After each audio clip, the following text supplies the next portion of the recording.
Hello again, and welcome to part 2 of Let's Play Mario Kart 64.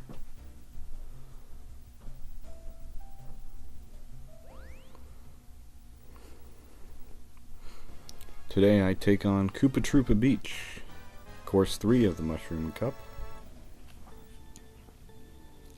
I do not get the boost to start out the race there, unfortunately, but it's not too hard to make up the missed time. I like to go around the turtle here, even though I know people who like to go inside, and that's totally fine. Everybody has their own opinion.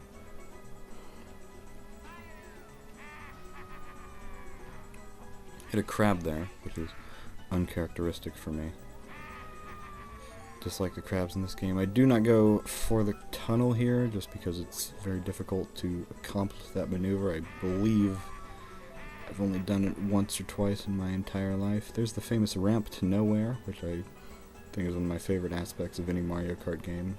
And kind of why I love this level in particular is just because it's got that, just a kind of a strange idea just to go for that shortcut out in the middle of nowhere. Because I mean, if you get that, you're never going to lose. In fact, I believe Yoshi made it through that, and he's, I mean, probably about 10 seconds ahead of everybody else.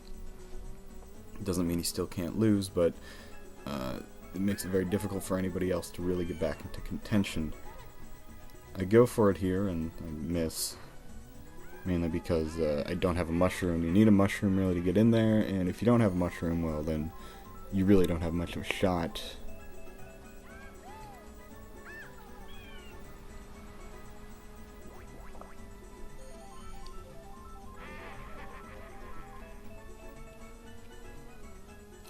I entered into the third lap. There's really no hope for me. I mean, I'm already far behind whoever's in first place, and even though I have a red shell, it's really probably not going to find him. The battle here is for second place. I fight valiantly to win that. Green shell did not hit anyone, unfortunately. The shooting of shells in this game, especially the green ones, is a little bit different than in the later games and more used to later games. You'll see a lot of times your shell doesn't come directly out of the front of your cart. It kind of comes out to the side, depending on where you are. Sometimes it does come out of the front of the cart. Sometimes you hit a banana peel like that. I didn't lose all that much momentum there, weirdly enough.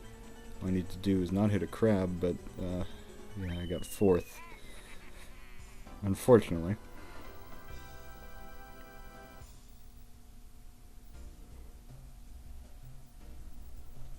And so I go into the next race, and I believe second place. I was tied for first.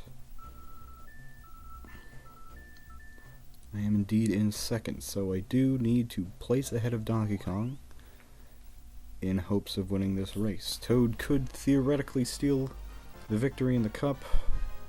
However, I would have to place in third, Donkey Kong would have to place in fourth, and he would have to place in first.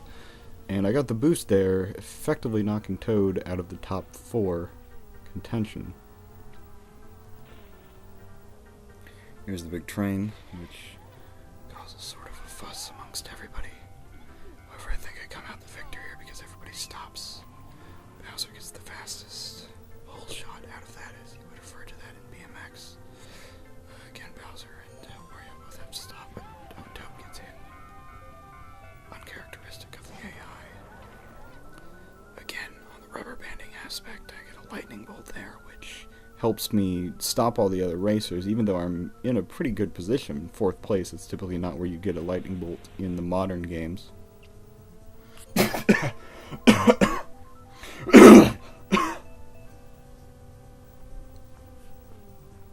Banana peel, that's a staple, of course. I like these billboards, just shots and Koopa air.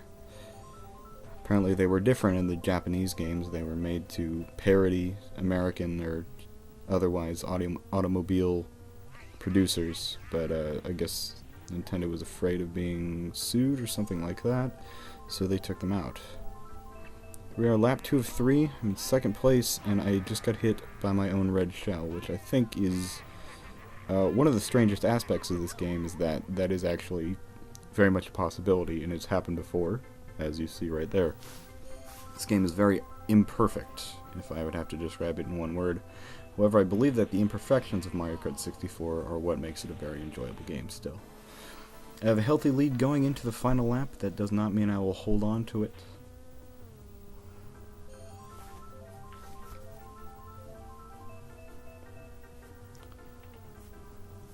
Getting the banana peel and holding it behind me in first place is always nice. Of course, I don't know what Donkey Kong's going to do. Donkey Kong stops and waits for the train, which I thought was interesting, but I guess that's the AI being unable to judge the speed of the train. Theoretically, having Donkey Kong out right now should net me a finish at least above him. However, it's really only him and I at the moment, and I go through the rough there.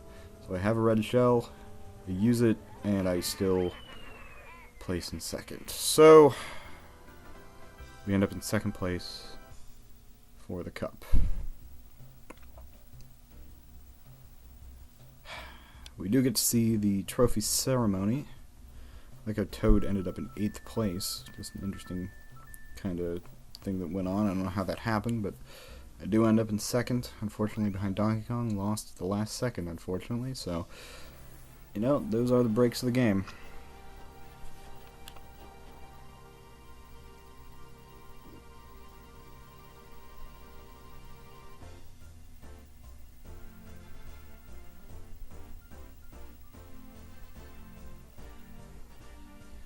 This is a nice trophy ceremony, a lot similar to the one in Super Mario Kart with the big fish that comes out. Of course, you don't see him yet. This is the castle from Super Mario 64, used again here in Mario Kart.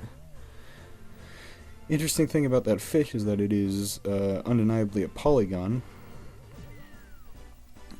Whereas the racers are not. The racers are all sprites. Very few actual models in this game are polygons. For whatever reason, Nintendo decided to render full 3D figures, then take images of them, make them sprites, and put them into the game as such. It was awarded the Silver Cup, of course, not the Gold Cup as we all want, but good enough for me. So thus ends episode 2.